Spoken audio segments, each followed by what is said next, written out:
Hello and welcome, my friend, to the 5th episode of the Spring 22 season of Minnesota Gardening Podcast. And now we get into the nuts and bolts of seed starting. And I couldn't think of a better person to walk through seed starting with us than the incredibly energetic, gregarious, dynamic, awesome person that is Kelsey Love. And I haven't had a chance to meet her in person yet, but I hope to soon because she is just amazing. She is on Instagram as the Heirloomista, and she has a farm, an organic biodynamic farm north of the metro, and she does a ton of seed starting herself, and she walks us through over 3 episodes. The next 3 episodes are seed starting. So we have this first episode about basics of seed starting and getting everything going. The next one is how you actually make everything work and how you grow these baby seedlings. And the third one is transplanting and what else needs to happen from there. And so those are the 3 episodes we have with just the incredible amount of actionable learning tasks that you can, no matter how long you've been starting seeds, I guarantee you will learn some things from Kelsey here in these next 3 episodes. So this season of the Minnesota Gardening Podcast is 9 episodes dropped all at the same time in spring of 2022, all about growing your own meals. And so I hope you are enjoying this. You can find the show notes and all the information that we talk about here, and there's a lot that we talk about with Kelsey about seed starting in the show notes at minnesotagardening.com. All right, I am honored to have another wonderful guest with us here today to continue talking about starting seeds in this second season of the Minnesota Gardening Podcast. And we're, as you know, talking all about starting seeds and spring gardens.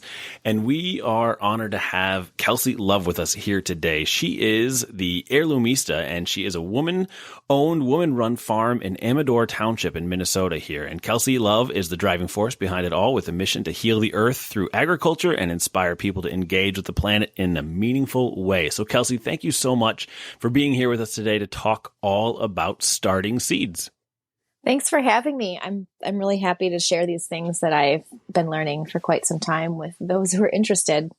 Yeah, it's super exciting. So why don't you, Kelsey, first tell everybody about your farm and a little more closely as to where you're at and what you do there. Sure. So I bought a scrappy small piece of land, 5 acres, about 5 years ago. And I kind of just built it from the ground up. I use biodynamic farming principles. That is what my background is in. So very, very holistic and sustainable approach to growing things and stewarding land. And I grow a lot of, actually, I only grow heirloom varieties. So herbs, vegetables. Something that I started last year was pastured poultry. So I raise chickens for meat as well to just continue building. Well, I guess it's just investing in the carbon cycle and diversifying my small farm as much as possible. And it's been fun to continue growing each enterprise every year as I go. But still, my hands down favorite thing to do is save seed. And it's such an inspirational, encouraging time of year when we get to start seeds, and that's right around the corner right now. Can you dive in for us, Kelsey, a little bit about what biodynamic agriculture means?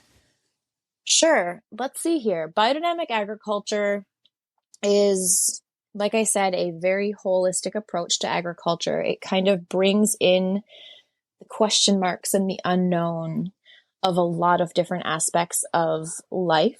So it comes from the anthroposophical movement. So Rudolf Steiner was the man behind all of that.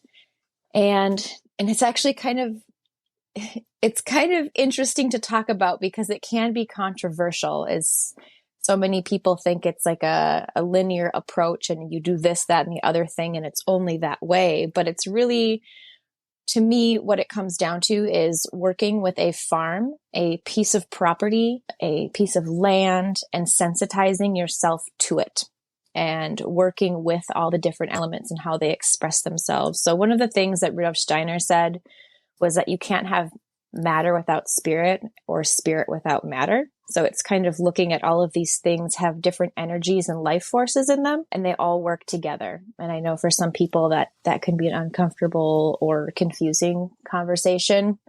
But over the years, as I've used these principles of just approaching things a little bit differently. It's interesting to me, and it's very satisfying to see all the intricacies of life weaving together here on my farm. It fits really well with what the folks from Dreams of Wild Health talked about in the first episode of this second season, about how every seed has a life force and how and everyone's connected. So that's a very good connection that we've got there between the two episodes. And so let's talk about, what do you do on your farm for seed starting? Like, what kind of operation do you do, and how do you decide what you are going to do for a season? Right. So that's a great question. I am constantly thinking about these things throughout the year. So even in the middle of summertime, I'm looking at the things that, one, do I like growing this? Did it grow well? What was after it? Were there critters or pests, or was there disease, or how did it do? And so then I take notes of that, and then I decide whether I'm going to save seed on that or not. And I don't save all of the seed on my farm. I do purchase some seed, and I only purchase heirloom seeds. But then late fall, I will be placing my seed order and kind of really nailing down the plan for the coming season. And once again, the things that I really think about are, did I like that? Did I like eating it? Did my customer base like it? Did I like growing it? Because there's some things that I'm just like, I'm never growing that again because it was a chore. I don't want things to be chores on my farm. And that I hope that people also, when you're at home, your home gardening scale, like, if you don't love doing something, just don't do it. There's other things that you can do that you can enjoy and find, fulfillment from, whether that's like in the garden or on your dinner table. So moving forward is, I actually, when it comes to starting seeds, I co-op with a neighboring farm. They have a greenhouse that we share, and it's a propagation greenhouse. So it's a larger one, and it's heated. And we currently have what we call a germination chamber. So it's a large, essentially, this is the practicality of small scale farmers. It's essentially an old refrigerator, like commercial. So it's very, very large. It has like 3 or 4 doors in it. And what we do is we use that as an insulation, as a way to insulate and keep the moisture in. And then we heat it with I think it's like a crock pot with like a tub of water. So that creates this false environment that's really great for starting seeds, because it's warm, it's moist, it's highly controlled. So once the seeds start from there, we move them out into the greenhouse. And I also should have mentioned that these are all started in flats with seed start. And flats are like these plastic trays with various amounts of cells in them. So they range from 50 cells to 266. It's a great way to start seeds on a production scale. Perfect. And we will get to what people should be starting their seeds in just a second. But let's first talk about, how do people decide on a home garden type scale, if people are trying to grow their own meals and reduce their carbon footprint and that kind of thing by growing their own food? How do they decide which plants should be started from seed indoors, or if they don't have time or they don't feel like they want to start seeds indoors, purchase them from a greenhouse, or just start from seed in the ground? How do they go about making those decisions? I always say, start with what you like to eat. There's a lot of different vegetables that people really love. So the staples are melons, cucumbers, tomatoes. Everybody loves carrots and potatoes. But as a beginning gardener, there are just some things that you don't start inside ahead of time. Like you don't do that with potatoes or carrots. A lot of my friends who I've encouraged to start a garden during COVID, or they took it upon themselves to say, hey, we're starting a garden. What should we plant? And I was like, what do you like? And it always kind of cracked me up that people love carrots, and then they would seed carrots, and then they learned they hated growing them. But so sad. So I'm just warning all of you home gardeners out there who really want to grow carrots, just enjoy the process or support a local farmer. But I think a great place to start is tomatoes or starting those indoors at your house is really fun. And when you get seed packets, there's more than enough seeds in there to make mistakes. So, and everybody of all ages loves to pick a tomato. You know, it's really easy to gauge, well, is this ripe? Yes. You know, when it comes to melons, it can be a little bit more difficult, or, you know, maybe a squirrel will get it for the urban folks, which is kind of a disappointment. But I always say, start with what you like to eat, and then you will learn whether you like to eat that or not. Or, I'm sorry, whether you like to grow it or not. Right, exactly. Yeah, that's perfect. And so what is the timing on when people through Minnesota and climates like ours should be starting? Like, when should they purchase seed? When should that, and this is airing on March 1st, but just for perpetuity, so people have this into the future. What's the optimal time for a homeowner to be purchasing seed and for start those seeds indoors? Right. So a great time, actually, any time is a great time to go buy seeds. One of the great things about when you purchase seeds at your local garden store or nursery or wherever it is, or if you even purchase them online, what's great about this is there is information that's highly practical on the back of the seed packet. So you're not, you know, intuitively expected to know how to do all of these things, and they really help you out there. So on the back of most seed packets, they'll say start indoors 6 to 8 weeks before your last frost date. And the frost date is different everywhere. Typically here in Minnesota, I believe it's like the middle of May, early May, I believe. And it's always fluctuating with the changing climate, but it is a way to gauge, you know, you just count backwards. If it's, you know, the middle of May, you count back however many weeks, and that's a good time to start saving seed, or a good time to start seeds indoors. And for those of you who want to start seeds outdoors, you know, you have to do that after the frost date. Otherwise, it's not going to be predictable for you.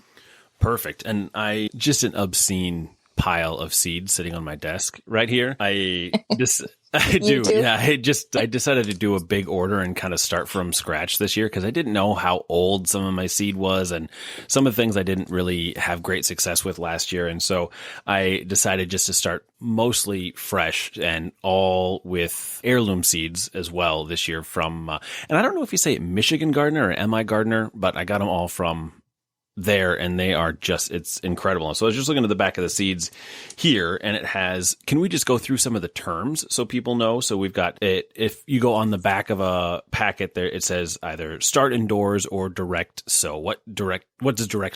So direct sowing is when you put it directly in the ground outside. So some things do not like to be what we call transplanted.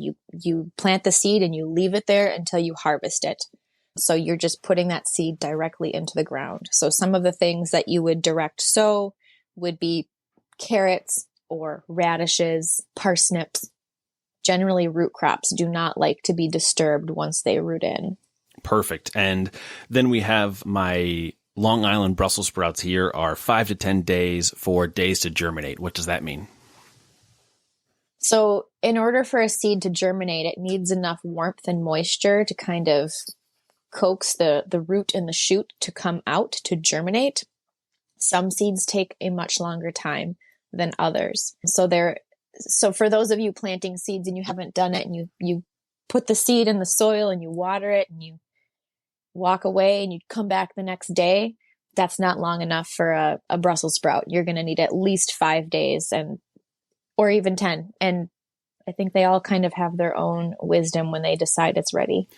And then one of the last more things that need to be explained, I don't even know if this needs to be explained, but we're going to do it anyway. So it has days till maturity on here. What does that mean for the different varieties and different kinds of plants? Right. So this is really important if you're planting successions. So if you want to have a continuous supply of a crop, or if you want to harvest it at a certain date. So days to maturity is however many days it's going to take until you can harvest it. So most tomatoes are, 75 to 80 days, and that fluctuates. So that's it's like 2.5 months. So if you want to have ripe tomatoes on the vine, by June 30th, then you'll have to count 70 days or whatever the days to maturity is to make sure that it is in the ground at that time. And is that days of maturity, is that from when a seed is planted or from when a seed is transplanted, or do you know what that is? Because I really don't. Yeah, that's a good question. Just to simplify it, we can plant seeds and then so they become little plants in a greenhouse and then we transplant them outside. I think it's important to note that nothing is going to be exact. And when we're uprooting something and moving it, it's going to need a little break. So it needs more time to settle in once you've transplanted something. So I would use that days to maturity loosely when it comes to transplanting things. Right. But I think it's a safe bet to assume that when you plant that seed, X days to maturity should be roughly about the time when you can expect it. But, when you're working with seeds and plants, it's an organic system and it's constantly adjusting to its surroundings. So nothing will be, 30 days on the dot.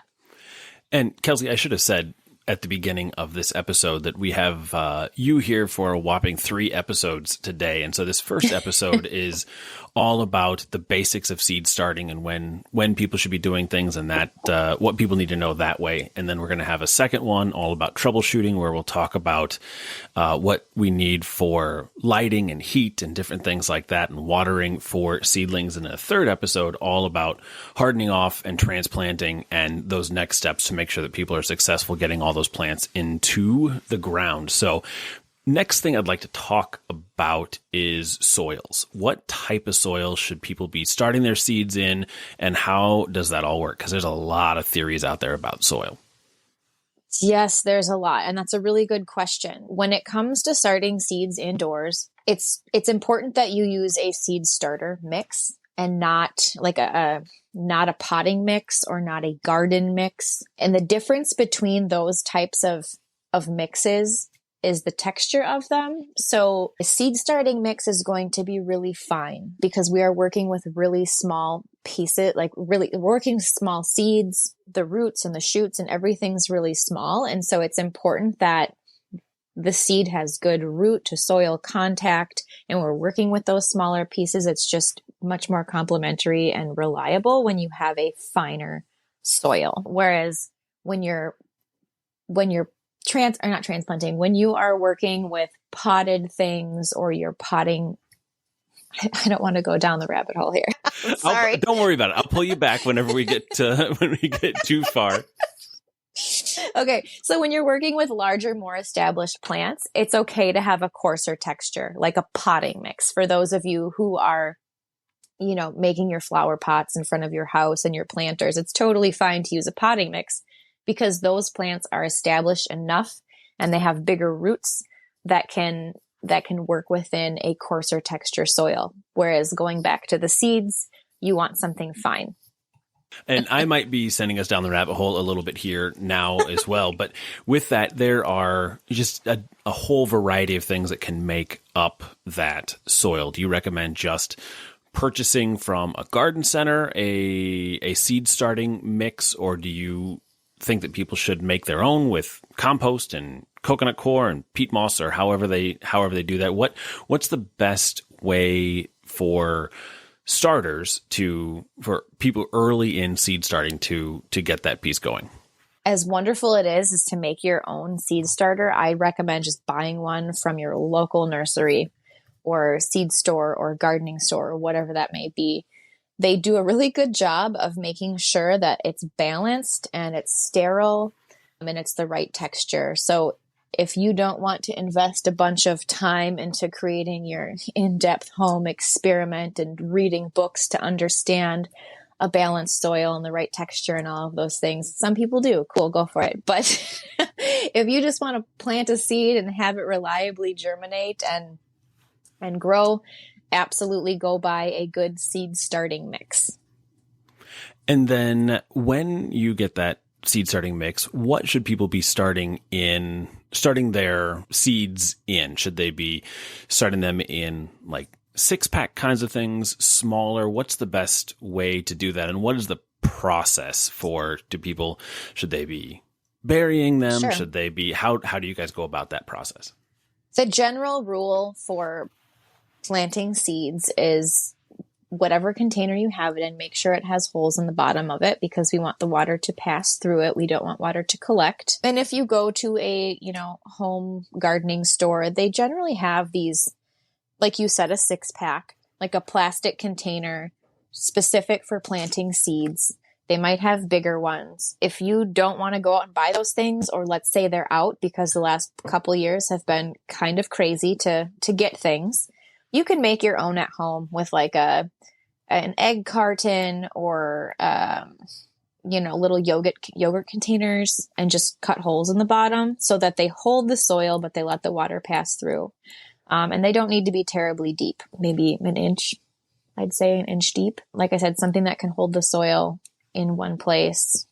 It's kind of funny because we're recording this early February, and I just spent a little while this morning filming video for, by the time people listen to this, they can see it at minnesotagardening.com, but we're doing a segment on winter sowing. Mm-hmm. And so for sowing seeds, especially native perennials, and all winter long, I have been, just as we finish like a cottage cheese container, and as we finish a jug of milk, I've just been kind of tossing them over the side of our deck because I didn't have anywhere smart to put them. So I spent this morning going around our yard, and the wind just blew them everywhere. So I went in all the corners of the yard and grabbed all my containers. And those things are perfect for starting seeds. And like you said, they don't need to be, you don't need to go and spend money on things. We can reuse things and get a lot done that way. So if you're using, let's say, a cottage cheese container,